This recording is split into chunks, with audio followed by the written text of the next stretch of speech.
Vitalica. Light the way.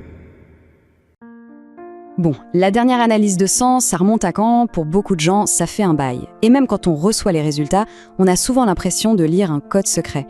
Alors aujourd'hui, on va décrypter tout ça ensemble. C'est la question centrale, non? Ces chiffres, ce ne sont pas juste des données pour un dossier médical. En fait, ils racontent une histoire super détaillée sur ce qui se passe à l'intérieur du corps, là, maintenant. Une histoire de bien-être, de risques potentiels, mais aussi de ce qu'on peut faire pour les éviter. C'est exactement ça. Pensez-y comme le tableau de bord d'une voiture. Une analyse de sang, c'est un outil de diagnostic qui est absolument essentiel. Ça permet de vérifier tous les systèmes internes et ça nous alerte sur des problèmes potentiels comme les maladies cardiaques ou le diabète bien avant que les symptômes n'apparaissent. C'est vraiment le petit voyant qui s'allume avant la panne. Alors on y va? Pour bien comprendre ce fameux tableau de bord, on va explorer 4 grands domaines. D'abord, la circulation et la santé du cœur. Ensuite, on parlera du métabolisme et du rôle du foie. Après ça, on verra l'inflammation et le système immunitaire. Et pour finir, on regardera les grands indicateurs de l'état de santé général. Ok, commençons par la mécanique de base. Notre système circulatoire, c'est un peu le moteur et les tuyaux de carburant du corps.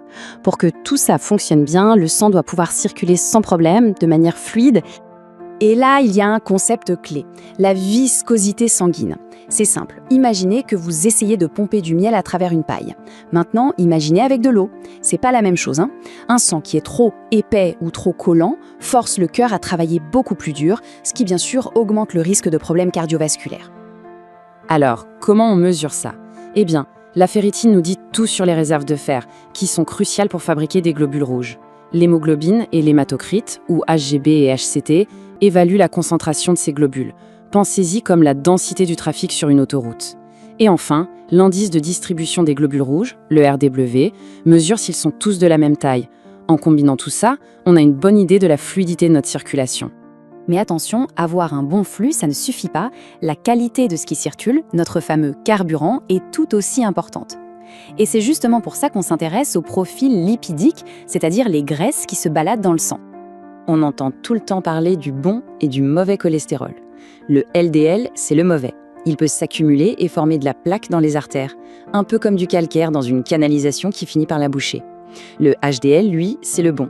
Il agit comme une sorte de service de nettoyage en aidant à évacuer cet excès de cholestérol. Du coup, c'est vraiment l'équilibre entre les deux qui est primordial. Et ce qui est intéressant, c'est que l'analyse va encore plus loin. Les triglycérides, c'est un autre type de graisse, et si leur niveau est élevé, c'est un vrai signal d'alarme. Il y a aussi le ratio ApoB sur ApoA1, qui est un indicateur encore plus précis du risque d'artère bouchée. Pourquoi? Parce qu'il compte le nombre de particules dangereuses et pas juste leur poids. C'est un marqueur vraiment de pointe pour évaluer la santé cardiaque.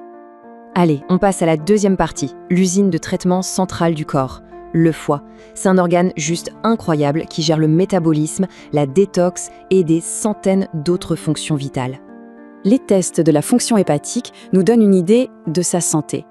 Si on voit des niveaux élevés d'enzymes comme l'AST et l'ALT, ça peut être un signe d'inflammation ou de dommage. C'est un peu comme des signaux de fumée qui s'élèvent de l'usine. Le GGT, de son côté, est un marqueur important pour les voies biliaires. Ce sont des sentinelles qui nous préviennent si l'usine a des problèmes. Mais le rôle du foie ne s'arrête pas là, loin de là. Il est absolument central dans la gestion du sucre dans le sang. Et avec l'augmentation des problèmes métaboliques partout dans le monde, surveiller cet aspect est devenu plus important que jamais. Pour évaluer la santé métabolique, on regarde 3 indicateurs principaux. La glycémie à jeun, c'est une photo instantanée, la météo du jour. L'hémoglobine A1C ou HB1C, c'est le résumé météo des 3 derniers mois. Et enfin, l'insuline à jeun, elle, peut détecter une résistance à l'insuline très tôt. C'est comme un baromètre qui annonce la tempête, ce qui permet d'agir bien avant que le diabète de type 2 nous s'installe. Troisième arène de notre parcours, le système de sécurité interne du corps. L'inflammation et la réponse immunitaire sont là pour nous protéger des menaces. Le souci, c'est que parfois, ce système d'alarme peut se dérégler complètement. Le point crucial ici, c'est l'inflammation chronique. Ce n'est pas comme une cheville qui gonfle après une entorse. Non, l'inflammation chronique, elle est de bas grade, c'est-à-dire constante, mais discrète, silencieuse. Et c'est un facteur qui se cache derrière de très nombreuses maladies, des problèmes cardiaques au diabète. Il y a 2 marqueurs qui nous aident à la repérer. La protéine C réactive haute sensibilité, ou HSCRP, est un super indicateur d'inflammation générale dans le corps. C'est le signe que le système d'alarme est activé. Le nombre de globules blancs, les GB, peut aussi nous alerter sur une infection ou un processus inflammatoire qui est en cours. Et ça nous amène à un point un peu plus subtil. Ce n'est pas juste le nombre total de cellules immunitaires qui compte, c'est surtout leur équilibre. Le ratio entre les lymphocytes et les neutrophiles, qui sont 2 types de globules blancs, donne des infos très précieuses sur le fonctionnement du système immunitaire. Ça peut aider à déceler des infections ou des inflammations qui couvent. Et voilà notre dernière section.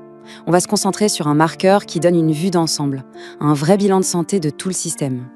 Cet indicateur, c'est l'albumine. C'est la protéine la plus abondante dans le sang et son rôle est absolument fondamental.